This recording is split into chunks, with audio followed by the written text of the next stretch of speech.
Bonjour à tous. Je vais essayer de vous montrer un peu des trucs sur la candidose invasive plutôt non neutropénique et non transplantée, parce que c'est une situation qui est encore plus compliquée et très affective pour les non neutropéniques et c'est tout à fait différent. Un certain nombre de conflits d'intérêts. Bon, la première notion que tout le monde a, qui a été beaucoup véhiculée, c'est qu'il vaut mieux traiter trop tôt et enlever le site infecté. Quand on a un état de choc lié à une candidémie, bon, on est d'accord avec ça, je pense que c'est assez net. Et donc on a inventé des trucs qui sont transposés par rapport à l'antibiothérapie. Il faut traiter tôt avec les drogues adéquates, alors on tire un peu sur n'importe quoi à l'heure actuelle. Et puis il faut faire du source control, c'est-à-dire qu'on enlève plein de cathéters, mais en fait c'est pas les cathéters qui sont la cause de l'infection. Et puis il faut arrêter les traitements inutiles, mais on ne sait pas comment déterminer ce que c'est qu'un traitement inutile. Et puis il faut désescalader, mais on ne sait pas non plus comment désescalader parce qu'il y a zéro dossier. Voilà ce qui est notre vie quotidienne pour tout le monde, hein, ceux qui font de l'immunodéprimé et les autres. Et puis finalement, on est absolument désespéré par la littérature, parce que si on regarde par exemple l'étude épidémiologique à Marquande 2, où vous avez plein de réanimations en France qui ont regardé ce qu'on faisait en termes de politique de traitement hors prophylaxie de la candidose du non neutropénique non transplanté, on est désespéré parce que en fait, les malades qui sont traités tôt avec une confirmation secondaire, c'est juste 13% de notre traitement. Et ça correspond à 28% des candidoses prouvées, et pas plus, c'est 13% des candidémies.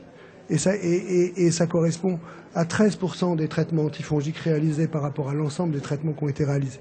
La plupart des malades sont traités trop tard, ils sont traités sur une infection prouvée, donc c'est après la bataille.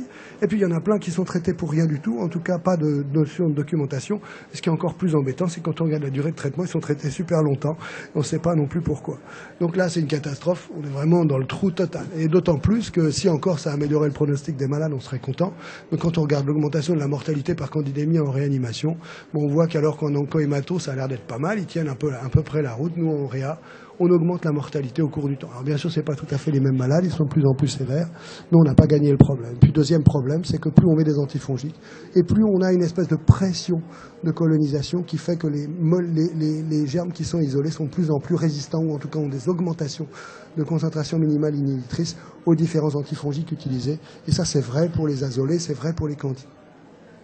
Le problème pour nous, c'est qui a vraiment un risque d'avoir une infection invasive. Et on connaît tous le Candida score, super simple, 4 points. Il y a 4 données, si tu as plus de 3 points, c'est formidable. Mais en fait, quand on regarde la valeur prédictive positive de ce Candida score, elle est de 13,8%. Ça veut dire que vous surtraitez 87% des malades. C'est pareil pour l'index de colonisation, c'est pas mieux, vous surtraitez 92% des malades. Alors c'est bien, on a des drogues qui sont pas trop toxiques, mais quand même, il y a une pression de colonisation qui est tout à fait intense. Alors probablement, quand on l'utilise en utilisant des seuils à 4 ou à 5, on augmente un petit peu l'incidence, et ça c'est peut-être intéressant à noter. Alors il y a des gens qui ont essayé de faire des scores pour essayer d'évaluer ceux qui ont vraiment une candidose prouvée. La dernière étude en date est toute récente dans CID. C'est une population générale de malades de réanimation avec grosso modo 10% de mortalité. Ils ont mis des critères. Ce qui est intéressant par rapport aux critères habituels qui sont l'utilisation de procédures, le cathé central, la nutrition parentérale, c'est qu'ils ont rajouté les culoglobulaires et puis l'exposition préalable des antibiotiques à large spectre.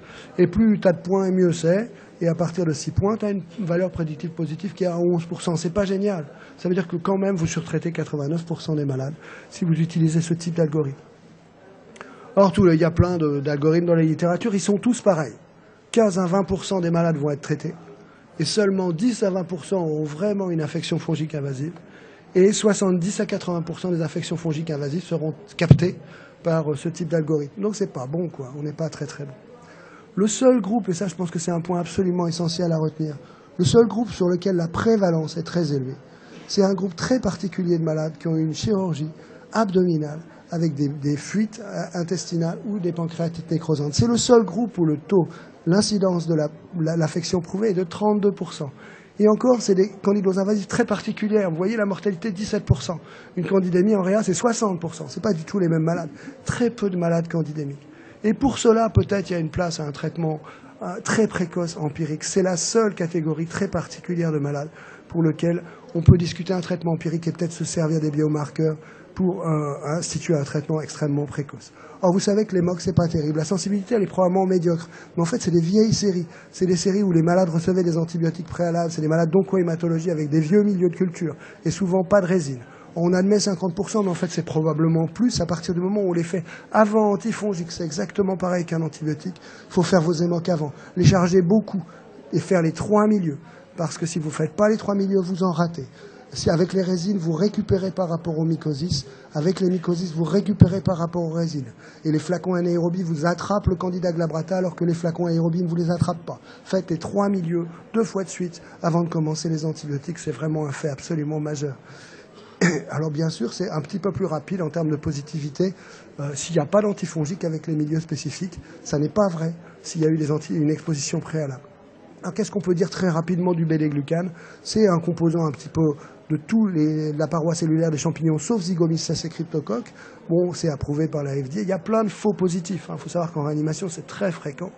En particulier l'albumine, les immunoglobulines, les thymoglobulines, les antibiotiques, les pansements chirurgicaux, l'hémodialyse, la manipulation. Quand vous faites 2 dosages de bêta-glucane avant et après dialyse, amusez-vous à le faire une fois, vous allez voir, ça multiplie par 2 les taux, grosso modo. Donc une variabilité de la mesure au laboratoire qui est très important et ça reste longtemps positif. C'est pas parce que votre bêta-glucane ne baisse pas très vite que vous n'êtes pas content. Donc faites attention si vous avez déjà eu une infection. Bon, les résultats sont plutôt mitigés en réanimation. La sensibilité, elle est plutôt bonne et la spécificité, elle est médiocre. Plutôt bonne et pas excellente. C'est-à-dire qu'il y a un certain nombre de candidémies qui ont des bêta-glucanes négatifs quand même. Donc même si c'est relativement peu fréquent parce qu'on a une prévalence basse, il faut quand même garder ça dans la tête. Les autres, le Mannan anti-Mannan, c'est pas terrible. La PCR, c'est très des PCR maison. Il y a l'air d'y avoir une PCR qui est développée par les Espagnols qui est pas mal, mais il n'y a pas de reproductibilité de ces résultats sur d'autres études. Et dans notre expérience, la PCR, c'est pas bon pour l'instant. Et il y a aussi les tubes, les anticorps qui produisent des tubes de Candida albicans qui ont été validés par les Espagnols. C'est un peu bizarre parce que Glabrata n'est pas capable de faire du tube et ça marche quand même avec le Candida glabrata. Donc c'est très très bizarre.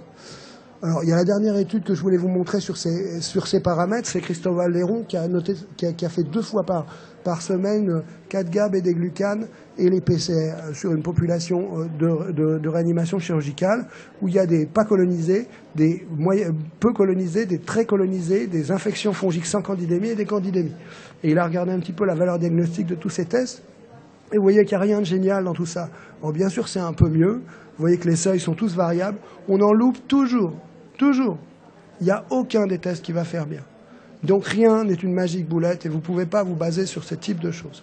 Alors lui, il dit que quand vous avez 2 tests positifs 2 fois de suite, vous avez une valeur prédictive positive de 40% dans son papier. C'est pas mal, mais vous avez quand même 60% de surtraitement. Donc les tests disponibles, bof, valeur diagnostique acceptable si votre probabilité pré-test est élevée, c'est-à-dire des groupes de malades de chirurgie abdominale très particuliers. Pour les autres, malheureusement, notre probabilité pré-test, elle est très basse. L'incidence de la candidémie en réanimation, c'est moins de 3%, en règle générale. Donc c'est très compliqué. Et donc, c'est très difficile de savoir qui il faut traiter. Et parfois, on peut surveiller ou faire un traitement probabiliste. Et les populations dans lesquelles il faut arrêter précocement, c'est vraiment le problème. Donc c'est très difficile de singer ce qu'on sait sur les antibiotiques, sur les antifongiques. Après, dans le traitement, et ce qui a été changé par rapport à avant, c'est tous ces traitements. Alors, la prophylaxie, c'est quand on a des facteurs de risque et rien d'autre. Le préemptif, c'est quand on a des facteurs de risque, des biomarqueurs, mais pas de symptomatologie. L'empirique, c'est quand on a une symptomatologie, mais pas vraiment de biomarqueurs, et qu'on n'a pas de prélèvement profond. Et puis le documenté, c'est quand on a un prélèvement profond. Alors, ce qu'on appelle précoce en réa, ce qu'on voudrait faire, c'est de traiter tôt les malades qui ont probablement une infection, et c'est ça qu'on a envie de faire. Après, le préemptif, c'est un peu un truc qui vient de l'hématologie qui est assez difficile. Dans les recommandations européennes, vous voyez qu'il est recommandé de ne pas traiter en empirique la plupart du temps, ou très modérément de traiter les malades qui ont une évidence microbiologique, sans évidence microbiologique, mais avec une fièvre persistante. La seule chose pour laquelle il y a une recommandation forte, c'est de traiter les candidoses prouvées. Mais alors le reste, on est extrêmement bas en termes de qualité d'évidence. Le traitement empirique a été introduit dans les recommandations très récemment par les Américains. Ils disent, quand vous avez rien et que vous êtes embêté, vous pouvez vous baser sur ces risques facteurs et sur les surrogate marqueurs type biomarqueurs comme bêta-glucane pour commencer un traitement le plus vite possible. C'est les seuls qui disent ça, on ne sait pas très bien sur quoi ils se basent. Vous voyez qu'ils ont mis strong recommendation, moderate quality of evidence. Il n'y a pas grand-chose dans la littérature pour dire ça. Alors qu'est-ce qu'on a comme données à l'heure actuelle et des données un peu nouvelles ? Sur les cohortes, quand on prend les non-immunotiques déprimés non transplantés, en ajustant sur la probabilité de recevoir un traitement antifongique, on a regardé sur cette série si recevoir un traitement antifongique, ça a modifié la mortalité AJ28 sans infection fongique invasive. La réponse est rigoureusement négative dans ce papier. Ça, c'est la première cohorte qu'on a sur le sujet. Si on regarde les péritonites, alors on sait la péritonite nosocomiale à candida, waouh, super mortel. Oui, vous avez raison. Hein, quand on a du candida dans le péritoine, c'est pas bon, ça tue les malades. Mais est-ce que c'est le reflet d'une immunodépression très profonde, ou est-ce que c'est réellement lié à l'infection? La réponse de ce papier est plutôt non, parce que le traitement antifongique ne modifie pas le pronostic. Ce qui est un peu embêtant. Donc on a tout ça dans la tête en disant, ben voilà, il faut absolument traiter ces malades, mais est-ce qu'on modifie le pronostic en les traitant? Eh bien non. Peut-être parce que c'est trop tard aussi. Peut-être que parce que nos médicaments ne sont pas suffisamment adaptés, pas suffisamment actifs sur le foyer d'infection. Il y a plein de choses à dire. Je ne dis pas que j'ai la réponse là-dessus et qu'il ne faut pas traiter les malades. Mais il faut quand même revisiter et revoir un petit peu les choses un peu doucement. Qu'est-ce qu'on a comme essais cliniques?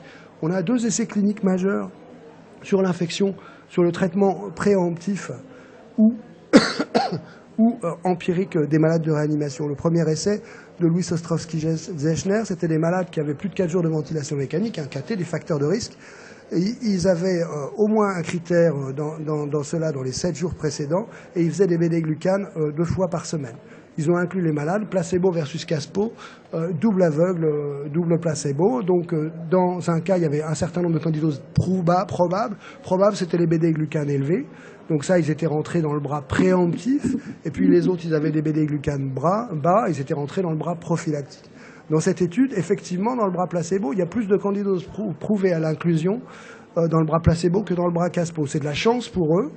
Mais en fait, le nombre d'acquisitions de candidats prouvés après inclusion, il y en a 4 dans un groupe versus 1 dans l'autre. Et donc, la différence est absolument non significative. Si on prend l'ensemble, c'est 7 versus 1. Il y a une différence significative, mais elle n'est liée qu'au début de l'histoire. Il n'y a aucune différence en termes de mortalité et de durée de séjour chez ces malades. Donc, honnêtement, elle ne prouve pas qu'il faut faire un traitement empirique ni préemptif à ce type de malade.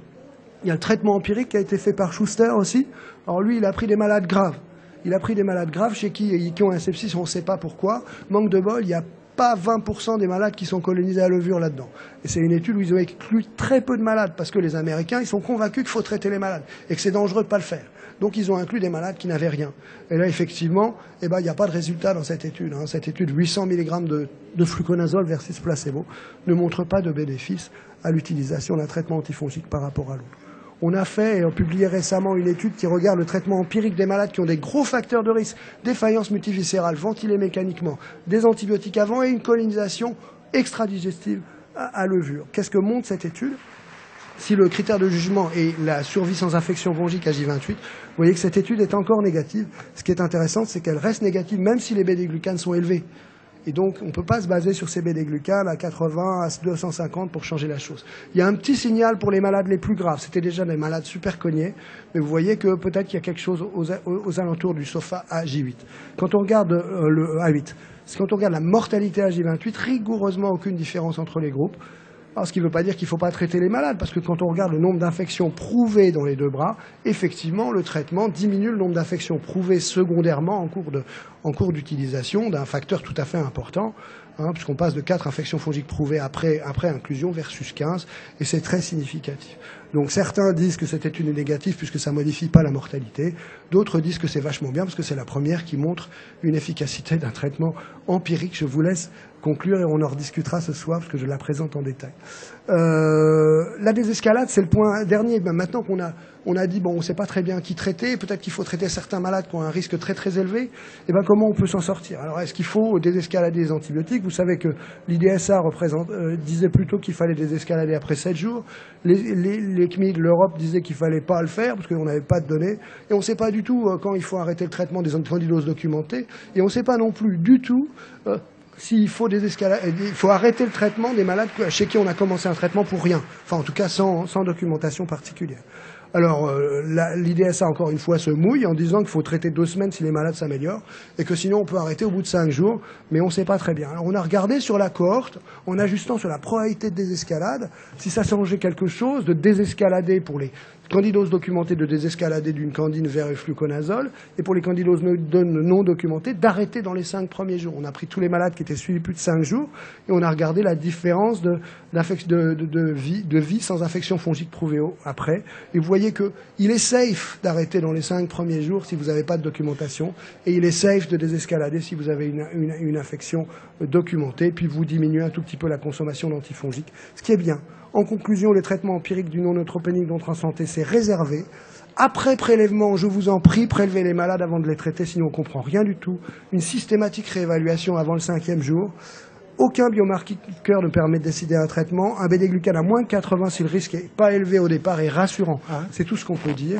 Et je conclue sur mon algorithme actuel, qui est peut-être pas forcément le meilleur, mais moi je vous dis que pour l'instant, comment je réagis. Soit c'est des malades de chirurgie abdominale qui ont eu une brèche anastomotique, et dans ce cas-là, le risque il est vachement élevé. Je fais des prélèvements avant de traiter. Je regarde la source de l'infection et j'essaie de l'évacuer. Je fais un bêta-glucane. Si mon bêta-glucane est bas, je peux arrêter tranquillement. Sinon, j'attends les prélèvements pendant 5 jours, je réévalue au 5e et éventuellement j'arrête. Dans l'autre bras, c'est plutôt des candidémies. Je regarde ma probabilité pré-test, je regarde mon index de colonisation, plutôt à 5 qu'à 3. Et dans ces cas-là, je me reconsidère dans un traitement probable, en tout cas une probabilité pré-test élevée. Je fais du bêta-glucane. J'arrête précocement si j'ai rien, mais dans tous les cas, j'arrête si mes prélèvements sont négatifs. Et si mon bêta-glucane est très très élevé, là, de temps en temps, on se fait avoir. Moi, je me souviens d'un malade qui avait 600. Je pensais vraiment pas qu'il avait une candidose invasive. On n'a pas commencé. Le lendemain matin, il y avait une hémoc positive. Donc, de temps en temps, il faut penser que des bêta-glucanes très élevés, 250, 500, chez les malades qui ne sont pas en défaillance multiviscérale avec des tuyaux partout, ça peut être une indication à un traitement précoce ou à une surveillance armée. Réévaluation au 5e jour. Dans tous les cas, je vous remercie.